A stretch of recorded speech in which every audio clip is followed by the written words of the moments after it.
Metaprogramação é um tema que a primeira vez que a gente ouve falar parece muito interessante, mas qualquer um que já fez sabe como é um saco fazer isso. E nesse vídeo eu quero ler um texto com vocês aqui para discutindo o dilema da metaprogramação. Que cada linguagem aborda de um jeito, Rush tem seu jeito, C++ tem seu jeito, Zig tem o seu jeito, que é o que eu mais gosto, já vou adiantar.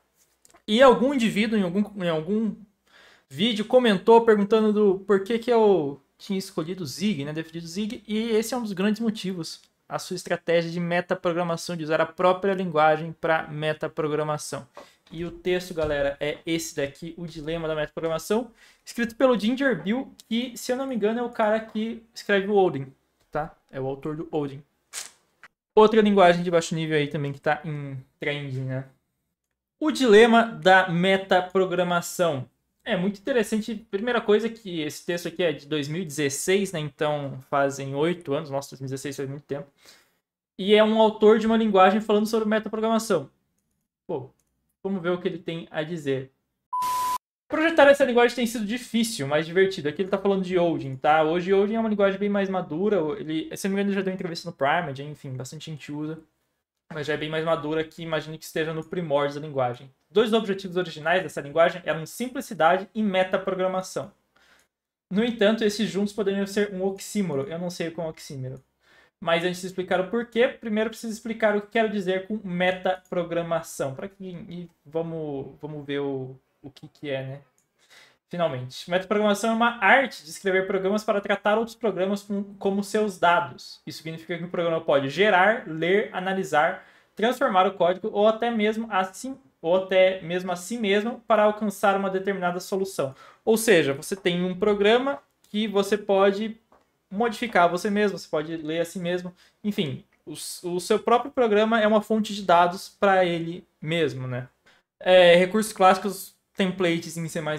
Um exemplo clássico, macroproc em Rust, e assim por diante.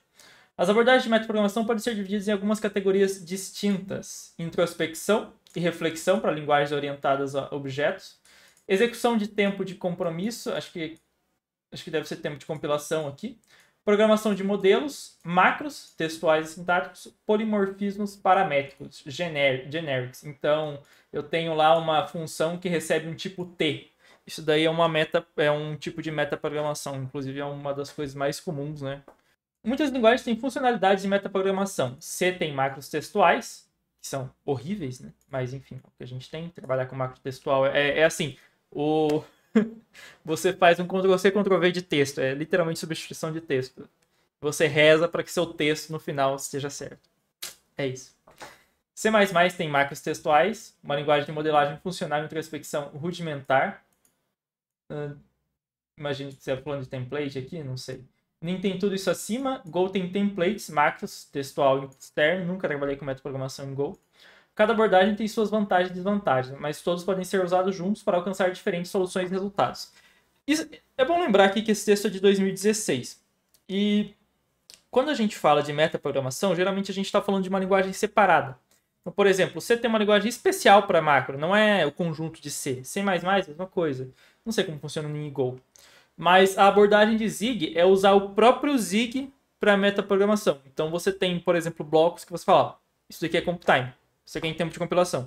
E a própria linguagem é Zig. Rush mesmo até onde eu sei, não usa o Rush, né? Usa ou um subset ou, enfim, alguma mudança desse tipo. Então acho que Zig inova nesse sentido e é uma abordagem que ele... pelo que eu tô vendo, ele não considera. Vamos terminar de ler o texto aqui, mas acho que ele não considera. E metaprogramação, de fato, é uma coisa muito... eu acho que, assim, é complicado. É complicado. Nenhuma dessas outras abordagens aqui que eu já vi me satisfazem tanto quanto a de Zig me satisfaz.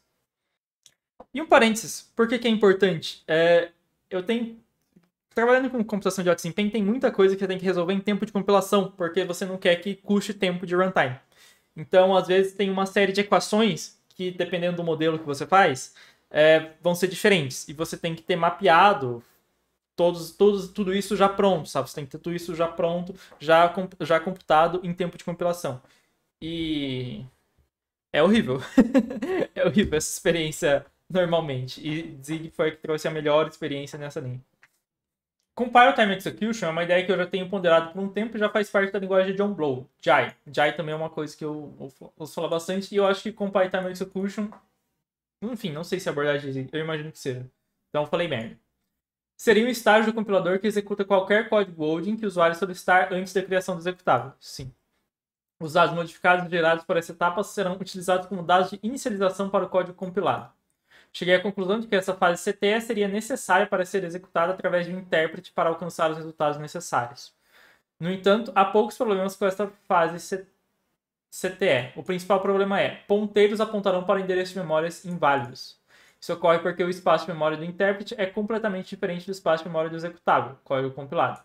Numerosos tipos são armazenados com ponteiros internamente e esses valores seriam inválidos em tempo de execução. Devido a este problema e poucos outros, esta característica poderosa torna-se extremamente delicada. Ele falou aqui dos problemas, eu acho que o Jai não é aberto, né? Mas dá pra resolver. Eu não sei como o Zig resolve esse tipo de coisa. Mas de fato, ponteiro em tempo de compilação não faz muito sentido, né? Os modelos podem ser pensados em um subconjunto de máquinas. Os modelos geralmente são mecanismos de substituição simples que operam na árvore de sintaxe abstrata, na AST. Macros, por outro lado, poderia ser um sistema de substituição de texto simples, semelhante ao pré-processador de C, que é só Ctrl+C, Ctrl+V de texto. Ou até mesmo uma ferramenta de modificação e geração de AST compilado, semelhante ao Lisp ou NIM. Nunca trabalhei com Lisp ou NIM. Os modelos podem até ser uma linguagem inteira incorporada na linguagem, como os modelos C++. Aí, ó, Template Programming em C++. Isso os torna extremamente poderosos, mas também mágicos. Eu não tenho... Enfim, models. Eu não sei muito bem o que ele quis dizer aqui com models. Programação de modelos. Sei lá.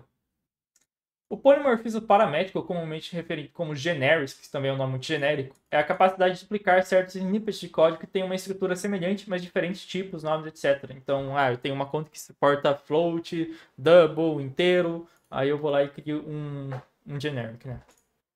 O exemplo básico é uma função de classificação genérica que aceita uma matriz de um determinado tipo e uma função de classificação para esse tipo. Em uma linguagem como C, isso teria que ser alcançado por meio de duplicação de código, copy-paste ou macros, ou através de indicadores vazios para remover as informações do tipo. E indicadores vazios são voids, tá? São void pointers.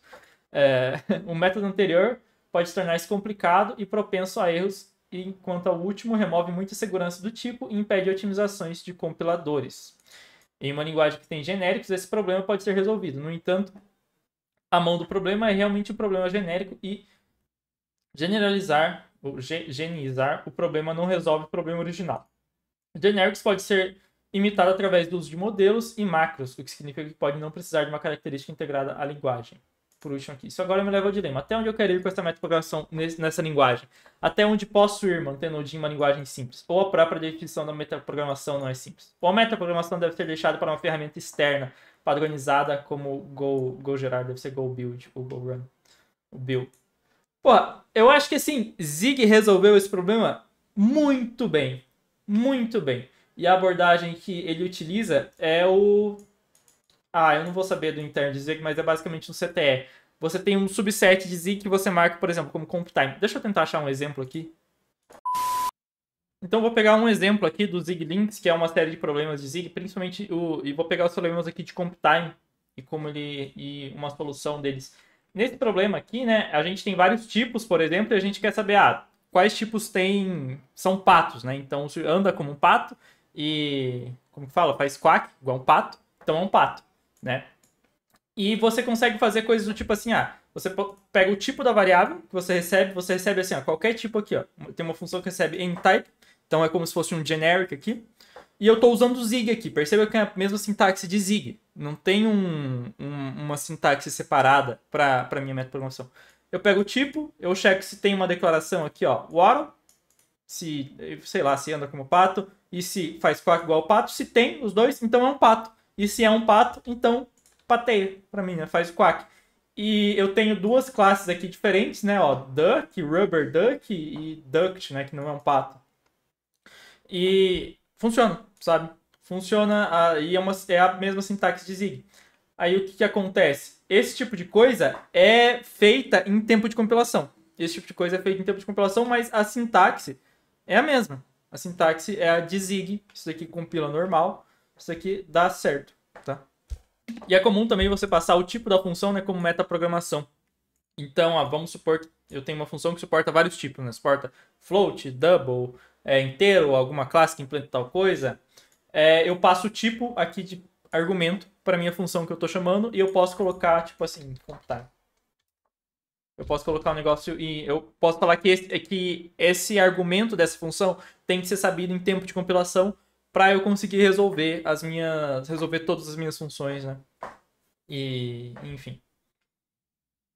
Além disso, eu consigo fazer umas mágicas, né? Tipo, numa linguagem de baixo nível que eu acho bem bizarro, né?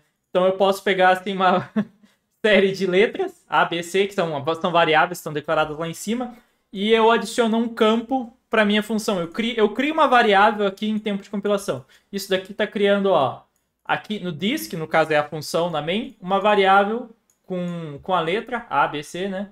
Que vai ser .path. Ah, não, na verdade eu estou modificando, né? Eu estou pegando a variável desse campo, A, B, C, né?